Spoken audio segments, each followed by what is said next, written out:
नमस्कार। कभी सोचा है कि हम पृथ्वी पर किसी भी जगह का, किसी भी कोने का एकदम सटीक पता कैसे लगाते हैं?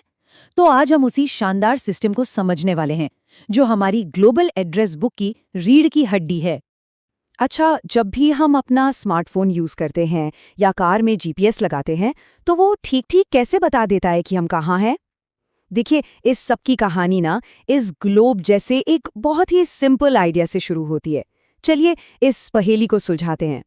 ठीक है, तो इस ग्लोबल एड्रेस सिस्टम को बनाने के लिए सबसे पहले इसकी पहली लेयर को समझते हैं। ये वो लेटी हुई रेखाएं हैं जो ग्लोब पर पूर्व से पश्चिम की ओर खींची जाती हैं।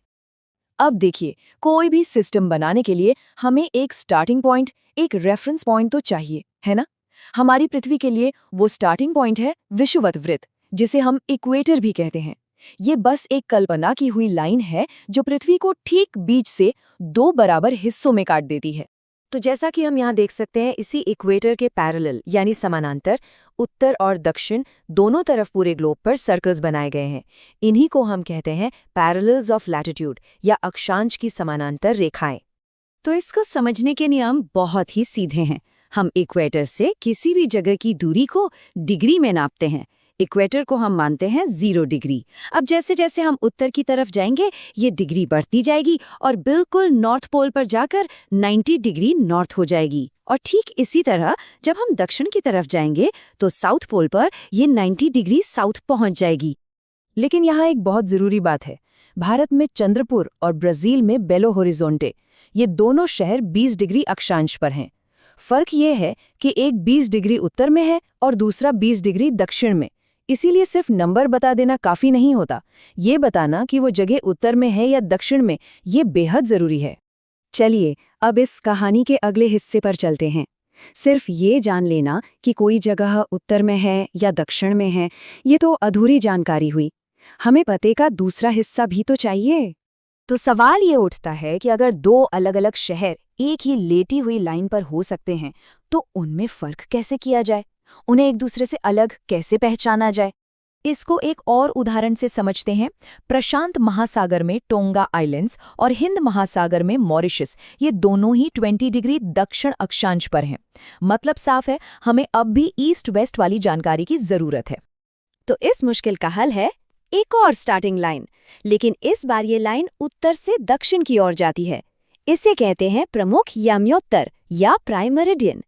इसे 0 डिग्री देशांतर माना गया और ये लंदन के ग्रीनविच से होकर गुजरती है, जहां ऐतिहासिक ब्रिटिश रॉयल ऑब्जर्वेटरी मौजूद है। ये जो देशांतर रेखाएं हैं, ये उत्तरी ध्रुव से शुरू होकर दक्षिणी ध्रुव तक जाने वाले आधे सर्कल यानी सेमी सर्कल्स हैं।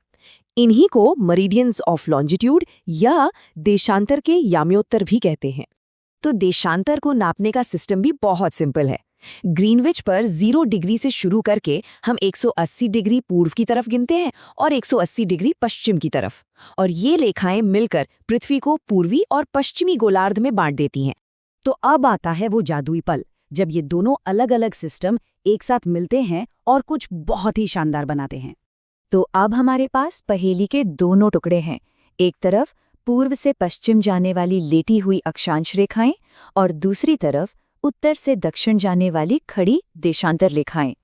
और जब हम इन दोनों को एक दूसरे के ऊपर रख देते हैं तो हमें मिलता है एक ग्रिड, एक जाल। ये ग्रिड पृथ्वी की सतह पर हर एक बिंदु को एक यूनिक एड्रेस, एक अनोखा पता देता है, ठीक हमारे घर के पते की तरह। मिसाल के तौर पर भारत में असम राज्य का धुबरी शहर, ये ठीक उस जगह पर है जहां 26 डिग्री उत्तरी अक्षांश और 90 डिग्री पूर्वी देशांतर की रेखाएं एक दूसरे को काटती हैं। यही ग्रिड हमें किसी भी जगह को इतनी सटीकता से ढूंढने की ताकत देता है।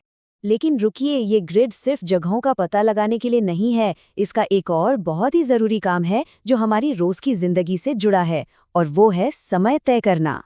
इसको समझने की शुरुआत कुछ बेसिक नंबरों से होती है। हम सब जानते हैं कि पृथ्वी एक गोला है, यानी 360 डिग्री, और ये अपनी धुरी पर एक चक्कर पूरा करने में लगभग 24 घंटे का समय लेती है। अब यहाँ का गणित बड़ा सीधा है। अगर हम 360 डिग्री को 24 घंटों से भाग दें तो हमें मिलता है 15 डिग्री प्रति घंटा। इसका सीधा सा मतलब ये है कि हमारी पृथ्वी हर एक घंटे में 15 डिग्री देशांतर घूम जाती है। बस इसी गणित के आधार पर हमारे टाइम जोन काम करते हैं। देखिए, पृथ्वी घूमती है पश्चिम से पूर्व की तरफ। इसका मतलब ये हुआ कि ग्रीनविच के पूर्व की जगहों पर सूरज पहले उगता है, इसलिए वहां का समय आगे होता है और पश्चिम की जगहों का समय पीछे होता है। और हर 15 डिग्री देशांतर पर समय में ठीक 1 घंटे का फर्क आ जाता है। इसे एक असल दुनिया के उदाहरण से समझते हैं। भारत ग्रीनविच से लगभग 82.5 डिग्री पूर्व में है, जो कि 5.5 घंटे के समय के अंतर के बराबर है। यही वजह है कि जब लंदन में दोपहर के 2 बजे कोई क्रिकेट मैच शुरू होता है, तो भारत में उस वक्त शाम के 7:30 बज रहे होते हैं। तो सोचिए, वही काल्पनिक रेखाओं का जाल जो हमें दुनिया में कहीं भी रास्ता दिखाता है, वही हमारे समय को भी एक साथ बांधता है, जिससे पूरी दुनिया एक ताल में चल सके। ये सोचने वाली बात है कि ये जो अदृश्य नेटवर्क है, ये हमारी जिंदगी में और क्या-क्या चीजें मुमकिन बनाता है।